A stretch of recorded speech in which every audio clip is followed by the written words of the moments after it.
पूर्व प्रधानमन्त्रीहरू केपी ओली अनि शेरबहादुर देउबा र पुष्पकमल दाहाल प्रचण्डको तीनैजना नेताहरूको चाहिँ सम्पत्ति छानबिन प्रक्रिया अगाडि बढायो, सिआइबीले अनुसन्धान अगाडि बढाउँदैछ भन्ने समाचार आइराखेको छ।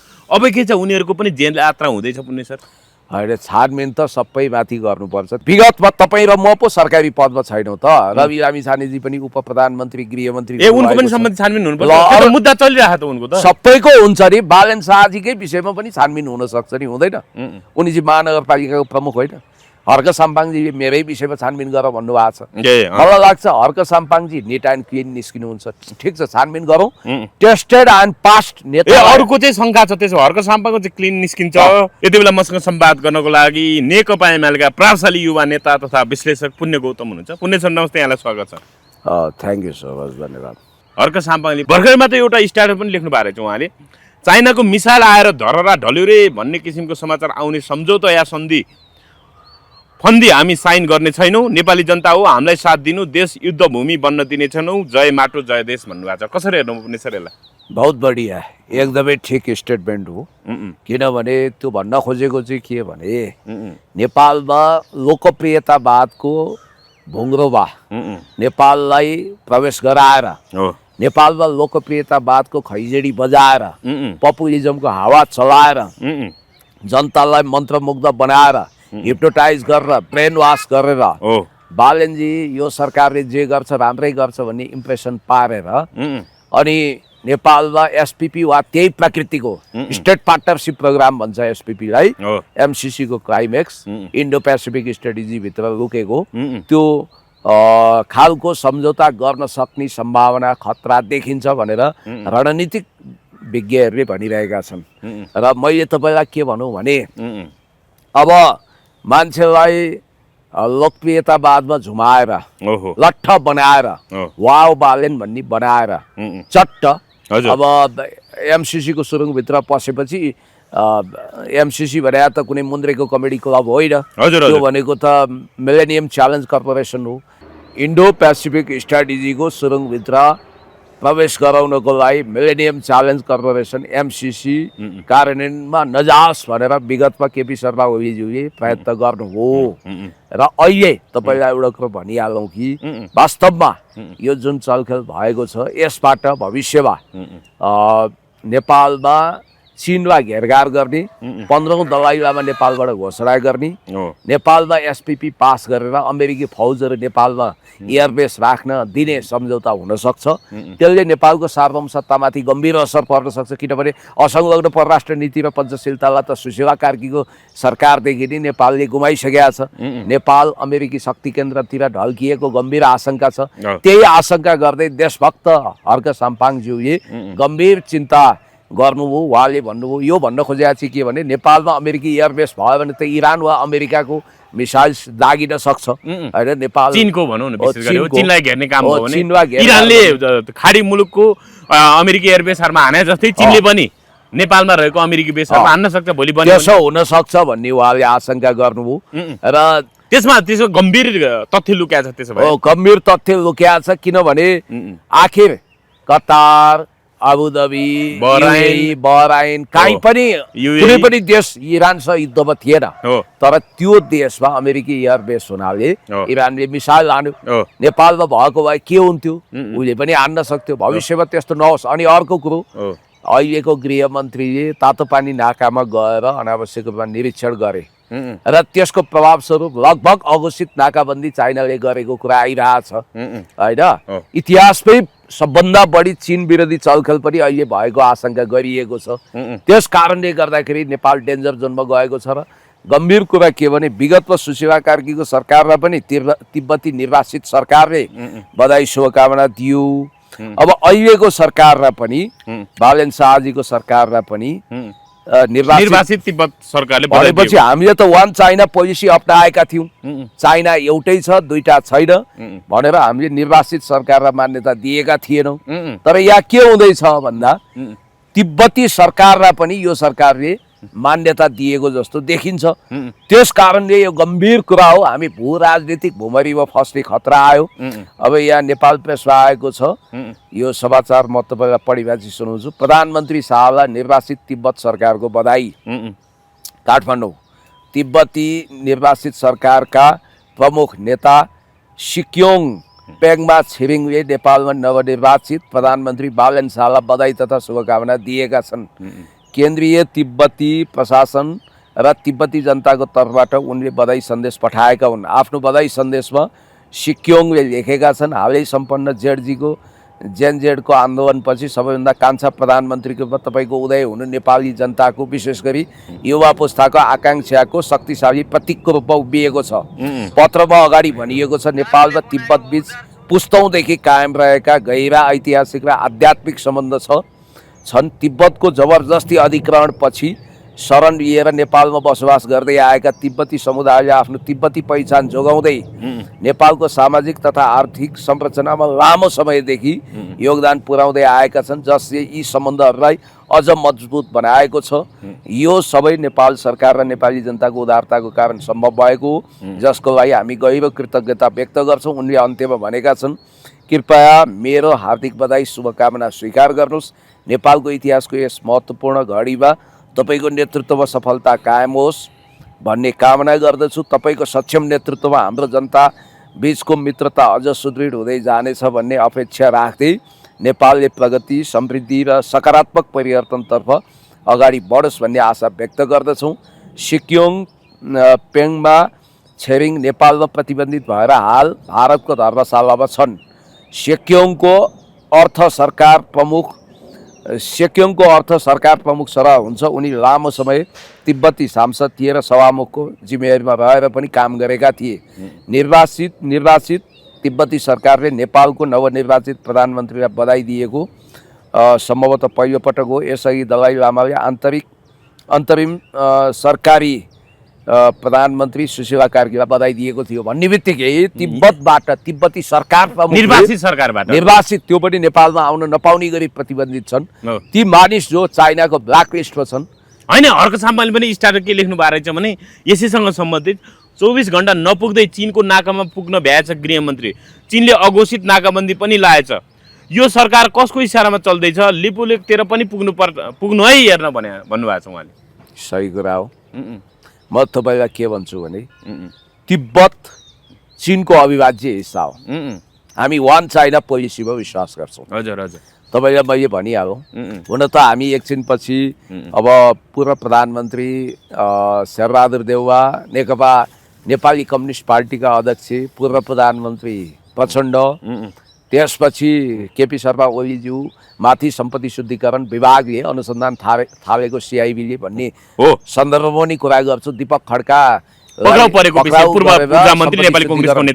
सम्पत्ति शुद्धिकरणमा पेश गरेको भन्ने कुरा आएको छ। यी विषयमा पनि हामी बहस छलफल गर्नेछौँ, तर अहिले सन्दर्भ चाहिँ अलिकति पेचिलो छ। मैले तपाईँलाई भनिहालौँ, जस्तो जिउ रहेन घिउ खाइन्छ। यो समृद्धि, यो विकास, यो सबै के को लागि चाहिने हो भने नेपाललाई विकसित गर्नुपर्छ, नेपाललाई समृद्ध गर्नुपर्छ। ठिक छ, गर्नुपर्छ। बालन शाहजी राम्रो काम गर्नुहोस्, सपोर्ट छ, अगाडि बढ्नुहोस्।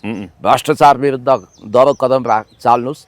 भ्रष्टाचार विरुद्ध सुशासनको पक्षमा काम गरे जस्तो गरेर राष्ट्रियता डुबाउन पाइँदैन भन्ने सरकार हर्क साम्पाङज्यूको हो। होइन, हर्क साम्पाङले त भन्नुभएको छ नि, डिस्कर्डमा योजना बनाएर जेनजेटलाई स्कुल ड्रेसमा आन्दोलनमा बोलाउने, गोली चलाउने र सम्पदा जलाउने सबैलाई सरकारले पक्रेर देखाउनुपर्छ भनेर भन्नुभएको छ कि। सही कुरा हो, किनभने यो 23 र 24 को निष्पक्ष छानबिन हुनु पर्यो क्या। निष्पक्ष छानबिन नगरिकन 23 गतेलाई मात्रै फोकस गर्ने, 24 गतेलाई आँखा चिम्लिने कुरा हुँदैन। दुधको दुध, पानीको पानी छुट्याउनु पर्छ। अपराधी कसैको दाई हुँदैन, भाइ हुँदैन, दिदी हुँदैन, बहिनी हुँदैन, अपराधीको कुनै भाषा हुँदैन, भेष हुँदैन। त्यही भएर कडाभन्दा कडा कारवाही गर्नुपर्छ। भ्रष्टाचारीलाई कारवाही गर्नुहोस्, जो अपराध गर्छ त्यसलाई कारवाही गर्नुहोस्, तर सिसाको घरमा बसेर अर्काको घरमा पत्थर फ्याँक्नु भएन भन्ने मान्यता हाम्रो हो। र जहाँसम्म यो अलिकति हामीले टुङ्ग्याउनु पर्छ यो विषय, धेरैलाई थाहा छैन के हो वान चाइना पोलिसी, एकछिन नीति के हो भन्ने थाहा नपाउनेलाई म हल्का यसको व्याख्या गरिदिन्छु। सेकेन्ड वर्ल्ड वार भन्दा अगाडि विश्व शक्ति राष्ट्रहरूको दुईवटा धुरी थियो, एक्सिस अफ इभिल र एक्सिस अफ एलाइज भन्थ्यो त्यसलाई। एक्सिस अफ एलाइमा चाहिँ अमेरिका, चीन, रुस, बेलायत, फ्रान्स थियो, जो कालान्तरमा आएर लिग अफ नेसन्स हुँदै, सुन्नुहोस् है, लिग अफ नेसन्स हुँदै संयुक्त राष्ट्रको स्थायी 5 सदस्य राष्ट्रको रूपमा अवतरित भयो र त्यसमा भिटो पावर छ। 1949मा अनि एक्सिस अफ इभिलमा त तपाईँलाई थाहा छँदैछ तत्कालीन फाँसीवादी हिटलरको जर्मनी, मुसोलिनीको इटाली, जापान आदि इत्यादि थियो। जापानको टोकियो, नागासाकी र हिरोसिमामा लिटिल बोय र फ्याटम्यान नामक दुईवटा आणविक बम खसिसकेपछि जापानले सरेन्डर गर्छ। पर्ल हार्बरमा एट्याक हो, पर्ल हार्बरमा एट्याक हुन्छ। यी सबै कुराको कहानी छ। र जब सेकेन्ड वर्ल्ड वारको समापन भइसकेपछि संयुक्त राष्ट्रसङ्घ नै लिग अफ नेसन्सको विस्तारित रूपमा आउँछ र हामीले पनि 1955मा त्यो संयुक्त राष्ट्रसङ्घको सदस्यता प्राप्त गर्छौँ। समस्या के भइदिन्छ भने 1949मा माओ त्से-तुङले क्रान्ति गर्नुहुन्छ अनि त्यहाँको कोमिङताङ पार्टीको हर्ताकर्ता कोमिङताङ सरकारको मुखिया च्याङ काय सेक त्यहाँबाट पलायन खस्छन्, भाग्छन् र उनले पश्चिमाहरूको सहायतामा ताइवान कब्जा गर्छन् र ताइवानको राजधानी ताइपेलाई राजधानी बनाएर फार्मोसा टापुमा उनको रजगत चल्छ।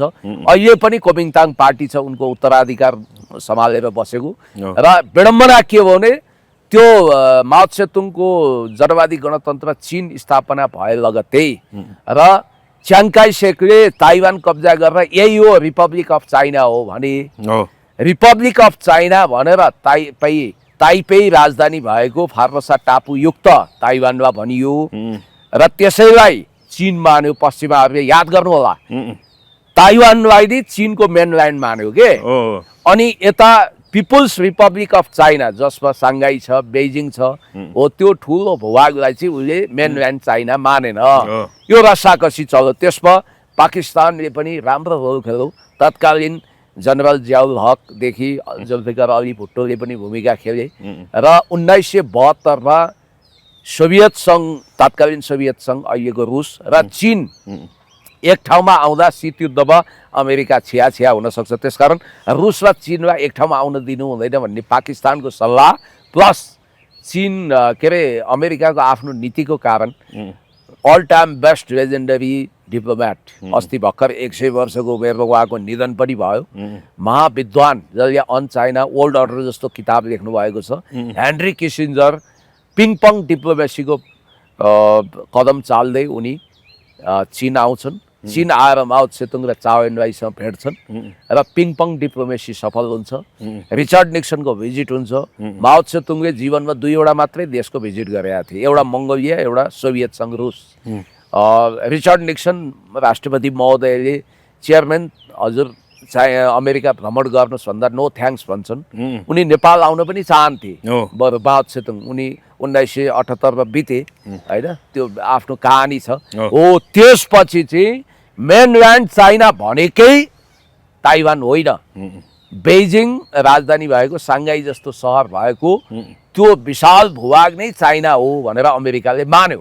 तर भारतले व्यवहार त यो कुरा खारेज गर्यो। भारतले चाहिँ निर्वासित त्यहाँको दलाई लामालाई शरण दियो र निर्वासित सरकारलाई मान्यता दियो। अब भारतले अहिले दलाई लामा बोक्न नसक्ने भयो। अस्ति साङ्घाई कोअपरेसन अर्गनाइजेसनको ग्लोबल समिटमा नेपालको तत्कालीन प्रधानमन्त्री केपी शर्मा ओलीज्यूले पनि स्पष्ट अडान राख्नुभयो र भारतले पनि ताइवान चीनको अविभाज्य हिस्सा हो भन्यो। हङकङ, ताइवान, तिब्बत यो वास्तवमा चीनको कमजोर कडी हो भनेर कतिपयले भनिरहेका छन् र अहिले नेपाललाई बेस क्याम्प बनाएर नेपालमा एयरबेस राखेर तिब्बतलाई लिबरेट गर्ने, टुक्र्याउने, ताइवान हान्ने उसको योजना छ भनेर भनिन्छ। हो त्यसको लागि चाहिँ नेपालमा पपुलर सरकार ल्याएर तिब्बतीहरूलाई हजारौंलाई नागरिकता बाँडेर यो चलखेल गर्न खोजिएको आशंका गरिएको छ। हर्क साम्पाङ त्यही चिन्तित हुनुभएको र त्यस्तो अवस्थामा चीन वा त्यो हामी नहोस् भन्ने चाहन्छौँ। चीन वा तपाईको इरान जस्ता शक्तिले नेपालमा एयरबेस भयो भने बम पड्काउन सक्छन् अनि यो विकास, यो समृद्धि, भ्रष्टाचार विरुद्धको कदमले केही अर्थ राख्दैन। विदेशी सेना नेपालमा आउने भए अनि को पक्रा पर्यो परेन भन्ने विषय भन्दा पनि देश रहन्छ कि रहँदैन भन्ने विषय चाहिँ प्रधान हो भनेर भनिराख्नु भएको छ। देश ठुलो कुरो हो के, जिउ रहे घिउ खाइन्छ हैन।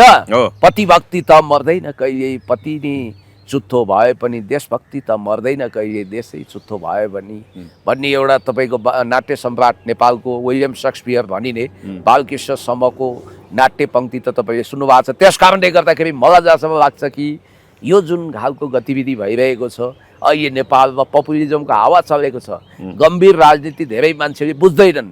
जस्तो नेपालमा एमसीसी किन ल्याइयो, एसपीपी किन पास गर्न खोजिँदैछ, अनि 2049 होइन काङ्ग्रेस एमाले तत्कालीन नेकपा माओवादी केन्द्र भएरै पास गरे होइन र एमसिसी त होइन एमसिसीलाई एमाले चाहिँ बहिष्कार गर्यो त्यसलाई पास गर्ने भूमिका सदनमा खेलेर उपस्थित भएन पास हुने बेलामा होइन, पछिल्लो- तर उसको विरोध त थिएन नि त अहिले पछिल्लो समय चीनसँग सल्लाह गरिसकेपछि ए अब इभन प्रचण्डले पनि यसलाई कार्यान्वयनमा नलैजान खोज्नुभयो र यो कार्यान्वयनमा गएन अब त्यही नगएको हुनाले बिआरआई बरु कार्यान्वयनमा जाने भयो निस्वार्थ ढङ्गले चीनले नेपालको समृद्धि र विकासको लागि कनेक्टिभिटीको लागि अरबौँ खरबौँ डलर सहयोग गर्दै थियो हो त्यो बालेन शाहको पालामा रोकिन्छ कि सुचारू हुन्छ बिआरआई अनि चुच्चे नक्सा तपाईँले आफ्नो अफिसमा राख्नु हो बालेनजी अनि अर्को कुरो पनि छ लिपु लेकको विषयमा अहिलेसम्म प्रधानमन्त्रीको हैसियतमा उहाँले मुख खोल्नु भएको छैन खोल्नु पर्यो नि होइन पहिला त केपी ओली त्यहाँ उता साङ्घाई कोअपरेसन अर्गनाइजेसनमा होइन त्यहाँ जाँदाखेरि त त्यो बैठकमा जाँदै गर्दाखेरि त प्रधानमन्त्रीज्यू लिपुलेकको विषयमा भारत र चीनले चाहिँ संयुक्त व्यापार गर्ने सहमति गरेका छन् अथवा सम्झौता अगाडि बढाएका छन् त्यो विषय चाहिँ कुरा उठाउनु है तपाईँले कुरा उठाउनु हुन्छ भन्नेमा हामी विश्वस्त छौँ भनेर आजभन्दा 1 वर्ष अगाडि त्यो लेखेको अहिले भाइरल भइरहेछ उनले सामाजिक सञ्जालमा बालेन शाहले अनि अहिले चाहिँ महाकाली गीतमा मदमस्त हुनुहुन्छ उहाँ युट्युबको ट्रेन्डिङमा अहिलेसम्म तपाईँको 37 लाखले हेरिसके भन्ने आत्मरतिमा हुनुहुन्छ ठिक छ सुशासनको लागि काम गर्नुहोस् न वाह क्या बात भनौँ त बधाई दिउँ राम्रो गर्नुहोस् यहाँनिर अब पूर्व प्रधानमन्त्रीहरू केपी ओली अनि शेरबहादुर देउबा र पुष्पकमल दाहाल प्रचण्डको तीनैजना नेताहरूको चाहिँ सम्पत्ति छानबिन प्रक्रिया अगाडि बढायो सिआइबीले अनुसन्धान अगाडि बढाउँदैछ भन्ने समाचार आइराखेको छ अब के छ उनीहरूको पनि जेल यात्रा हुँदैछ पुण्य सर होइन छानबिन त सबै माथि गर्नुपर्छ त्योभन्दा पनि महत्त्वपूर्ण त अझ 2048 सालदेखि हो त्यही त 2082-83 पहिलो लटमा चाहिँ 62-63 पछि 82-83 त्यसपछि मात्रै 48 सालदेखि 62-63 भने दोस्रो लटमा चाहिँ त्यो गर्ने कुरा गरेका छन् अझ गणतन्त्र आएपछि भ्रष्ट भएका नेताहरूको छानबिन सुरुमा गर्ने त्यसपछि मात्रै अनि भनौँ न बौद्ध दल आएपछि अझ म त भन्छु पञ्चायतदेखि राणाकालदेखि नै छानबिन गरौँ त्यति मात्रै होइन छानबिन त अब भोलि हामी सत्तामा पुग्यौँ भने म त 7 सालदेखिको गर्छु हर्क साम्पाङ पुग्यो भने 7 सालदेखिको गर्नुहुन्छ त्यति पुरानो अनि सक्ला किन सकिँदैन? प्रमाण भेटिएला र किन भेटिँदैन सबै भेटिन्छ ए नभेटिने कुरो केही पनि छैन आधुनिक नेपाल होइन मरेर कति गइसक्यो यो बिचमा अनि 46 सालपछि पनि त मरे होलान् 62-63 पछि पनि त धेरै नेता कर्मचारी त होइन मरेका त्यहाँबाट होलान्। स्थापित भएका नेताहरू त जिउँदै छन् त होइन तपाईँले भनेको के मुठीभरको मात्रै हो र त्यो सबैको गर्ने भनेको छ नि त हो। सबैको होइन अब गर्ने यसले कस्तो तरङ्ग ल्याउरा केपी ओली प्रचण्ड र शेरबहादुर देउवाको सम्पत्ति छानबिन भयो भने त्यो कार्यकर्ता उनका कार्यकर्ताहरू कसरी अब त्यसको प्रतिवादमा उत्रेला कि नउत्रेलान् कि समर्थन जनाउलान् कि यस्तो हो कि अथवा कसरी हेर्नु? अदालत- यो विषयलाई चाहिँ कसरी हेर्नुभयो क्या तपाईँ कोर्टको ट्रायलमा हामीले दायाँ बायाँ गर्न मिल्दैन जस्तो त्यसको अनुसन्धान central investigation bureau of police CIB अख्तियार सम्पत्ति शुद्धिकरणले गर्ला गरिसकेपछि त्यो विषय छानबिनमा जान्छ छानबिनमा गएका कुरामा प्रभाव पारिँदैन पार्नु पनि हुँदैन ओहो निष्पक्ष तपाईँको पनि समर्थन छ केपी ओली शेरबहादुर देउवा र प्रचण्डको सम्पत्ति छानबिन हुनुपर्छ भन्ने पक्षमा तपाईँ पनि पुण्य गौतम पनि छानबिन हुनुहुन्छ हुँदा त्यसो भए। त तपाईँको पनि समर्थन छ सुन्नु, पुण्य सर त्यसो भए छानबिन हुँदा महानगरपालिका नगरपालिका जम्मैका प्रमुखहरूको पनि होला त्यसमा पनि गरिन्छ होइन त्यो पनि गर्नु पर्ला त्यो छानबिन भनेको कसैलाई छुटाउने कसैलाई नछुटाउने हुँदैन बेरोजुको पनि हिसाब किताब होला होइन विगतमा गरेका थुप्रो चलखेलका कुराहरू पनि होला अख्तियारमा पेन्डिङमा रहेका मुद्दाहरू पनि बिउजेला ओहो त्यति मात्रै होइन कर्मचारीको रूपमा विगतमा ककलले के भूमिका खेले उच्च पदस्थ कर्मचारी अथवा भ्रष्ट कर्मचारीहरूको विषयमा पनि दुधको दुध पानीको पानी छुट्याउने गरी छानबिन होला ल ठिक छ सुशासनको क्षेत्रमा काम होला तर चिन्ता र सरकार सुशासन भन्दा पनि राष्ट्रियता हो सुशासन कायम होस् विकास होस् दिगो विकास होस् हामी आभारी हुन्छौँ धन्यवाद भन्छौँ तर नेपाललाई यही पपुलिजमको हावा चलाएर चकाचौध गरेर मान्छेलाई झुम्म बनाएर भोलि मान्छेलाई हिप्नोटाइज गरेर बालेनले जे गर त्यही राम्रो बालेनजीले भन्ने पारेर भोलि नेपालमा विदेशी चलखेललाई विस्तारित गरियो नेपालमा एसपिपी स्टेट पार्टनरसिप प्रोग्राम अथवा त्यस्तै प्रकृतिको कुनै सैन्य रणनीतिक सम्झौता गरेर विदेशी सेना भित्रिने अवस्था बन्यो भने त नेपाल त डुब्यो नेपाल ध्वस्त हुन्छ त्यो भएको हुनाले हामीले यहाँ एकदम सावधान हुनुपर्छ र सबभन्दा शङ्कास्पद कुरो मैले तपाईँलाई अघि गरिहालेँ तिब्बती निर्वासित सरकार तिब्बती सरकार जसलाई नेपालले मान्यता दिँदैन त्यसले बालेन्द्र शाहजीलाई एज अ प्राइम मिनिस्टर शुभकामना बधाई दिँदै गम्भीर कुरा गरेको छ। नेपालले तिब्बतीप्रति उदारता देखाएको, शरण दिएको भनेर, यो त गम्भीर कुरा हो नि त। हो यो कुरो यदि सरकारलाई उसले शुभकामना दिएको थियो भने पनि मिडियामा फ्ल्यास आउट गर्नु हुँदैन थियो। र बालेनजी यदि वान चाइना पोलिसीमा प्रतिबद्ध हुनुहुन्छ र उहाँ अब भनौँ न विगतमा अमेरिकी युथ काउन्सिलको मेम्बर आदि इत्यादि भन्ने हिसाबले उहाँ त्यो सोच्नुहुन्न, अथवा तिब्बतीप्रति सबभन्दा बढी विगतमा पनि खम्पा विद्रोह अमेरिकाले नै गरायो, सबभन्दा बढी सदासहायता देखाउने अमेरिकन हो।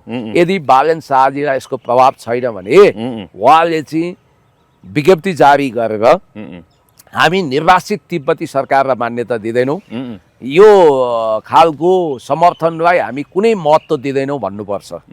यदि त्यस्तो हो भने विगतमा कुनै पनि सरकारलाई तिब्बती सरकारले बधाई शुभकामना किन दिएन, अहिले किन दियो?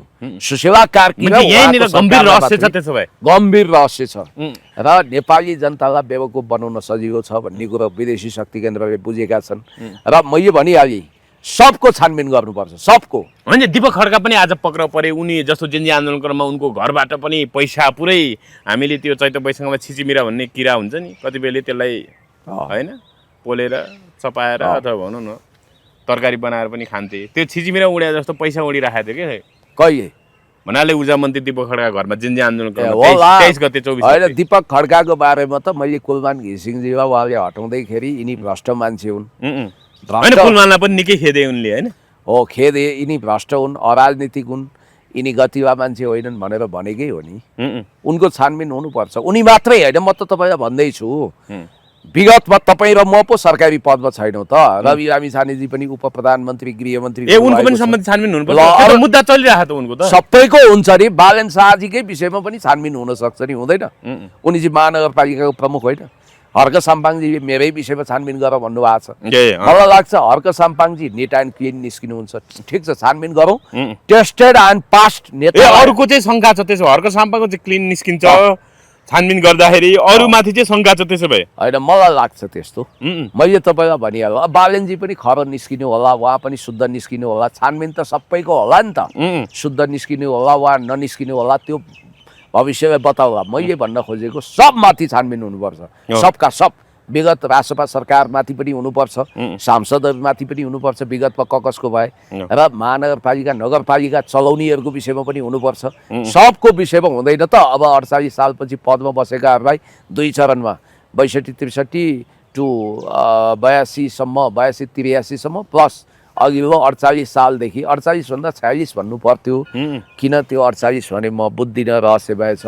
48 देखि सम्भवतः यो अन्तरिम सरकारलाई यिनीहरूले छानबिनमा नल्याउने होला 46 सालको। मैले भनिहालेँ सुशासन होस्, शान्ति होस्, दिगो विकास होस्, विदेशी सेना नआओस्, राष्ट्रियता बलियोस्। अब कालापानी लिपुलेक लिम्पियाधुराको सवालमा म आशा गर्छु बालेन शाहजीले त्यहाँ लगेर फौज राख्नुहुनेछ, नेपाली सेना। र अर्को कुरो, त्यसलाई लिपुलेकमा ट्रान्जिट पोइन्ट बनाउने गरी जुन सम्झौता भएको छ त्यसलाई उहाँले खारेज गर्नुहुन्छ। मान्छे लिपुलेकमा कालापानीमा नेपाली सेना तैनात गर्नको लागि पनि बालेन शाहलाई तपाईँ आग्रह गर्नुहुन्छ? आग्रह गर्छु हो। उहाँको अग्नि परीक्षा राष्ट्रियताको सवालमा धेरैले शङ्का गरेका छन्, यहीँबाट हुन्छ।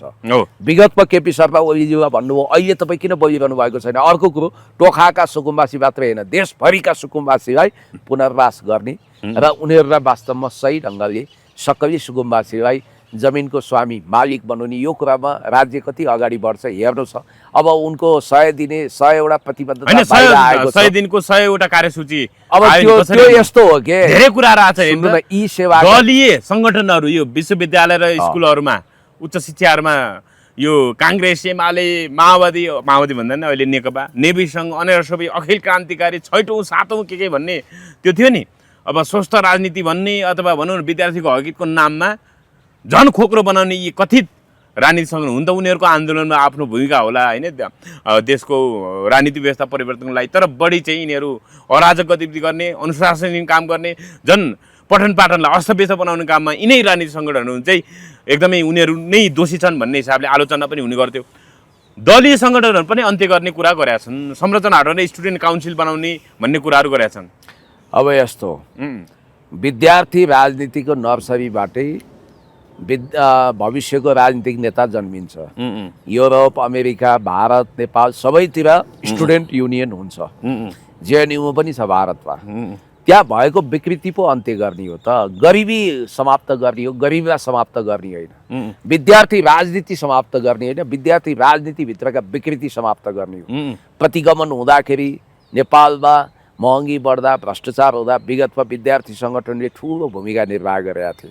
अहिले अब जनता यत्रो महँगी बढेको छ, गरिबी बढेको छ, बोल्दैनन्। अहिले महँगीले आकाश छोएको छ, बजार भाउ आकाशिएको छ, मान्छे गरिबीको चपेटामा छन्। बैंक लोन, बैंकको विषयमा केही बोल्यो सरकारले, बोल्नु पर्दैन। होइन, यहाँ चाहिँ एमाले भन्ने पार्टीका मान्छेहरू चाहिँ कति अनुशासनहीन र अराजक मान्छे बन्ने समय लाग्ने हो कि उनीहरू पत्रकारसँग झम्ट्या छ। आज फेरि माइती घरमा एकजना अनसन बसेकी महिला रश्मिला धामीमाथि पुरै खन्निया छ, उनलाई कुटौँला चाहिँ जस्तो व्यवहार गरेको छ। अर्को भिडियो पनि मैले देखाएको थिएँ, एकजना अब पीडित महिला बसिरहेको थियो, एमालेलाई कसले बलात्कारी के भन्यो भनेर, को बलात्कारी भनेर त्यही महिलाहरू झुम्टिँदै थिए। होइन, तपाईँ एमालेप्रति अनावश्यक रूपमा आकर्षित हुनै पर्दैन। एमाले भनेको जननेता होइन, पत्रकारहरूसँग चाहिँ किन झम्टिनु परेको? त्यही पार्टीका कार्यकर्ता जस्ता पत्रकारहरू फेरि हेर्दै थिए, यत्रो आँखा फर्काएर, तर तिनीहरू केही गर्दैन थिए। प्रेस चौतारी नेपालको अध्यक्षहरू के हो तिनीहरूको पारा? अहिले जननेता मदन भण्डारीको स्कुलिङबाट आएको, पुष्पलालको स्कुलिङबाट आएको, देशभक्तिलाई जग बनाएको नेकपा एमाले कहिले पनि तपाईँको अराजक गतिविधिमा विश्वास गर्दैन।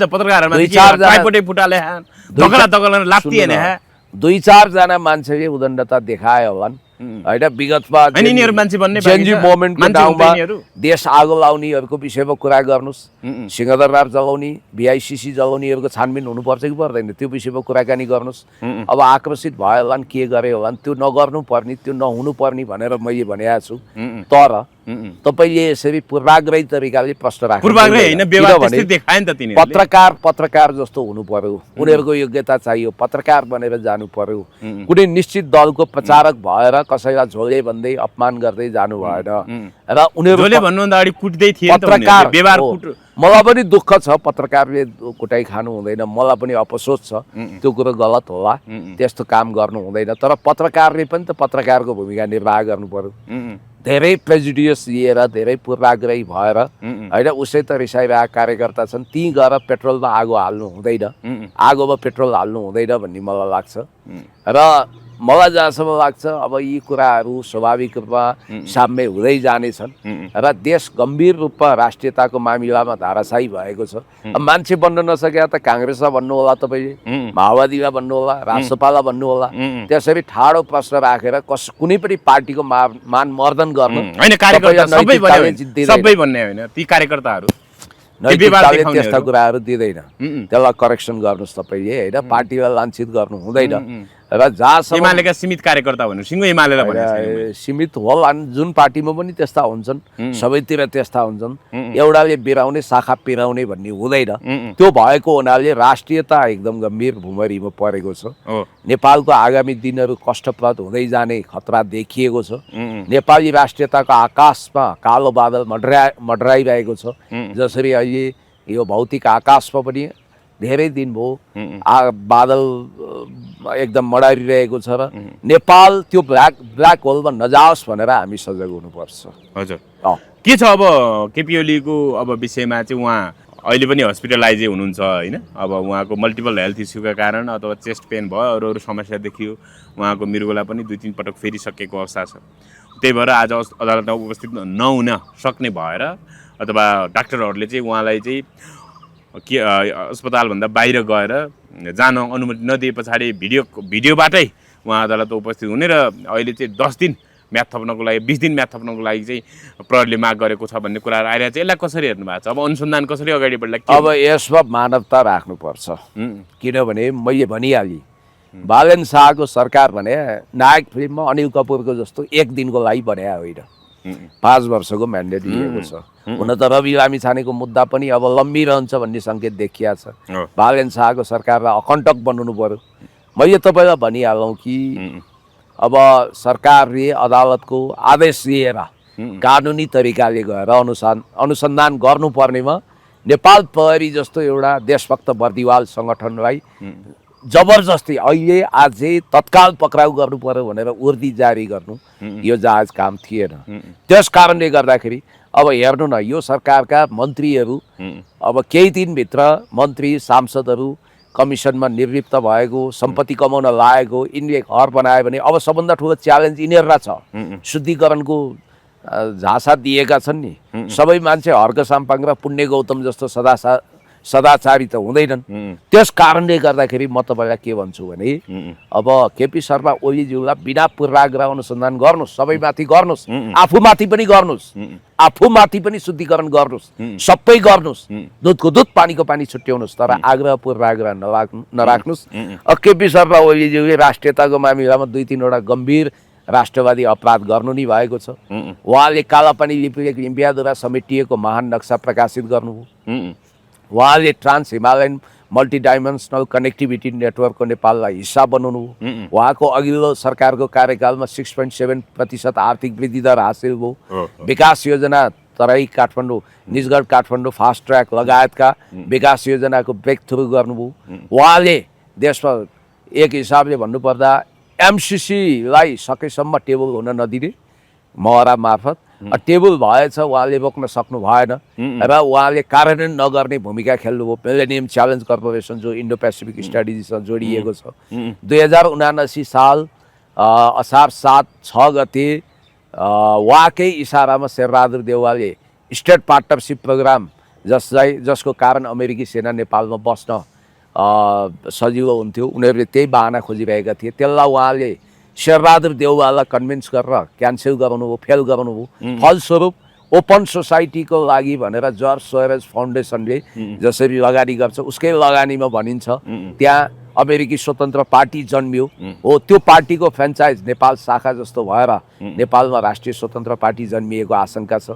नेपालमा नेसनल फ्रिडम पार्टी अनि यो असार 7 गते जन्मिया छ, 2079 साल असार 7 गते। उहाँले साङ्घाई कोअपरेसन अर्गनाइजेसनको ग्लोबल समिटमा गएर नेपालमा खरबौँ रुपियाँ अनुदानको रूपमा भित्राउने गरी, सफ्ट लोनको रूपमा भित्राउने गरी बिआरआईमा सम्झौता गर्नु।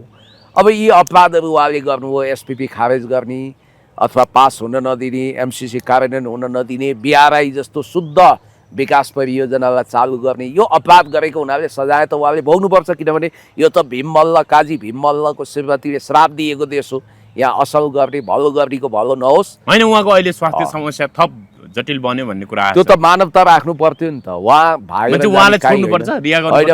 जाने कहीँ होइन, उहाँको अनुसन्धान होस् तर मानवीय आधारमा मानवीय व्यवहार नगरेर झिस्मिसीमा भालेको डाक नसुनिँदै उहाँलाई घोक्राइ मुन्ट्याइ गरेर लगेर पक्राउ गरिएको छ होइन। उहाँको हकमा त यस्तो हो, बाहिरै बसेर उहाँले केस गर्ने अवसर पाउनुपर्छ। हजुर, यहाँनिर अब नेकपा एमालेका महेश बस्नेत पनि अब पक्राउ पर्दैछन् भन्ने सूचना आउँदैछ होइन, सूचना आइराखेको छ। अब त्यहाँ एकजना पीडित भन्ने महिला शोभा पाठकले पटक पटक योभन्दा अगाडि पनि उजुरी दिन खोजेको, उजुरी दर्ता नभएको भन्ने कुरा आएर त अहिले त अब उजुरी दिइसकेको अथवा भनौँ न दर्ता हुने प्रक्रियामा रहेको अथवा दर्ता भइसकेको भन्ने समाचार पनि आइरहेको छ। कसरी हेर्नु भएको छ अब महेश बस्नेत पक्राउ पर्दैछन्? केपी शर्मा ओलीज्यूको लेफ्टिनेन्टको रूपमा, राइट ह्यान्डको रूपमा, बलियो नेताको रूपमा होइन, मसिनो सूचनाहरू राख्ने बलियो नेताको रूपमा उहाँ उदय भयो। उहाँ पार्टी सचिव हुनुहुन्छ। अब उहाँलाई विगतमा यस्तै अब भनौँ केस लगाइएको रहेछ। त्यो आधारमा अब हेरौँ न, अब सबैलाई पक्राउ गर्न खोजिरहेछन्, सबै विरोधीहरूको मुख थुन्न खोजिरहेछन्। हुँदा हर्क साम्पाङलाई पनि कुन न्युमा पक्रियौँ भन्ने पो खोजिरहेछन् रे यिनीहरूले। मैले सुनेको त त्यो सुम्निमा पारुहाङ या कुनै विषयमा उहाँले अनाधिकृत रूपमा चन्दाको धन्दा गर्नु भने नाटक गरेर उहाँलाई पक्राउ गर्न खोजिँदैछ या अब उहाँलाई दागी देखाउन खोजिँदैछ। होइन, उहाँले त भन्नुभएको छ सिंहदरबारका भित्तालाई पनि न्याय मिल्नुपर्छ, बालेन सरकारसँग माग गर्नुभएको छ। हो, त्यो राम्रो कुरा हो। किनभने सिंहदरबार कसले जलायो, बिआइसिसी कसले जलायो, संसद भवन, सर्वोच्च अदालत, अनि खरबौँ रुपियाँ नोक्सानी हुने गरी आगो झोस्नीको विषयमा गौरीबहादुर कार्कीको प्रतिवेदन मौन छ। उहाँ गएर सेनाको ब्यारेकमा बसिरहनु भएको छ। एउटा कथा हालिएको छ त्यो आएको त्यत्रो महाभारत जस्तो मोटो त्यो प्रतिवेदनमा। त्यस कारणले गर्दाखेरि हर्क साम्पाङज्यूलाई पनि अफवाह फैलाएको, भन्दै अथवा अरू हिसाबले उहाँलाई तर्साउने अझ सकिन्छ भने गिरफ्तारै गर्ने सुरमा छन् भन्ने पो सुनेको छु त मैले। यहाँनिर अब यदि यो जस्तो काठमाडौँ झुटो प्रहरी सूचना होइन भने। यहाँनिर शोभा पाठकको उजुरको विषयमा चाहिँ काठमाडौँ प्रहरी परिसर प्रमुख एसएसपी रमेश थापाले उनीहरूको मुद्दा अदालतमा विचाराधीन रहेको स्थितिमा कसैलाई पनि पक्राउ नगरिने बताएको छ भन्ने कुरा आएको छ। मान्छे महेश बस्नेत पक्राउ नपर्ने भएन, त्यही उनी त बुझ्नु पक्राउ गर्न माग गर्दै प्रहरी कहाँ उजुरी लिएर होइन, पुगेका थिए। प्रहरी महोदयले एसएसपी महोदयले यो भनिसकेपछि उम्, त्यसैलाई हामीले आधार मान्नु पर्यो, त्यही कुरालाई सत्य मान्नु पर्यो। प्रहरीले पक्रिँदैनौँ भनेपछि पक्रिँदैन, सिद्धियो। हजुर। अब ओली लेखकको बन्दी प्रत्यक्षको रिट 2 बजेपछि दर्ता हुने भन्नाले अब दर्ता प्रक्रियामा छ भन्ने कुराहरू आइरह्यो। भोलि मात्रै बहस हुनेछ भन्ने कुरा दर्ता छ। भइसक्यो। अब के छ, अब कसरी हेर्नुहुन्छ भने दर्ता भइसक्यो। बन्दी प्रत्यक्षको रिटका कारण ओली लेखक दुवै भोलि नै रिहा हुने सम्भावना देख्नुहुन्छ तपाईँले? अब त्यो हुन सक्छ, अदालतले आदेश भोलि दिन पेशी सक्छ। छ भन्ने कुराहरू आइरहेको छ। भोलि दिन सक्छ, किनभने अब रमेश लेखकजी र नेकपा एमाले अध्यक्ष केपी शर्मा ओलीज्यूको बन्दी प्रत्यक्षीकरणको रिट लिएर टीकाराम भट्टराई अधिवक्ताजी अगाडि बढिसक्नु भएको छ, वरिष्ठ अधिवक्ता। र त्यसपछि उहाँको श्रीमती राधिका साक्य पनि त्यो मामिलामा निकै अगाडि बढिसक्नु भएको छ। सम्भवतः भोलि केही आदेश आउला। हस्, पुण्यश्री सम्वादलाई धन्यवाद। Thank you so much.